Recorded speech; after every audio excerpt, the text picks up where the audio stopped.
Released in May of 1980, this 95-minute horror film from director Sean S. Cunningham grossed over 70 times its paltry $500,000 budget. Adrian King leads a cast of 20-something counselors at Camp Crystal Lake prior to the start of its summer season. One by one, these sexually promiscuous meatbags, including a hammy performance from a young Kevin Bacon, are murdered in bloody executions from an unseen first-person stalker. The unrealistic dialogue and its stilted delivery doesn't do much in the realism department, nor does a comically ridiculous town crazy who keeps warning, "You're doomed! You're all doomed!"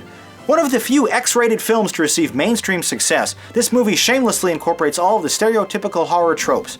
A full moon, thunderstorm, power outage, cut phone lines, stalled truck engine, and plenty of screaming and running. Since none of the characters realize they're actually in danger until the 70-minute mark, there's very little tension involved, with nothing driving the empty narrative except a voyeuristic need to see flesh and blood. Tracking shots slowly ramp the anxiety in each of the gruesome death scenes, all witnessed from the killer's relentless perspective. From decapitations to archery-inspired murders to throat slits and machete slices, the frequent on-screen deaths stay decently inventive and are basically the only thing that kept me interested.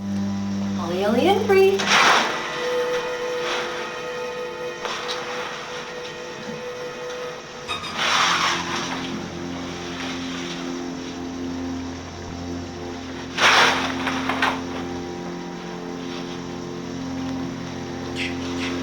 Must be my imagination.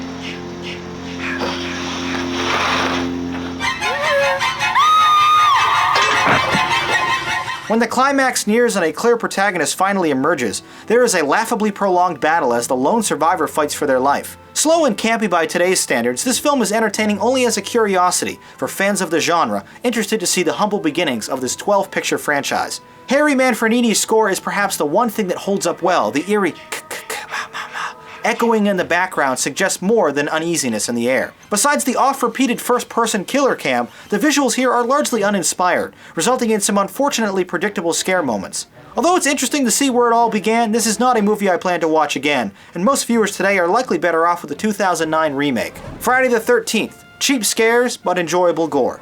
Now let's see what you had to say about this movie in the YouTube comments.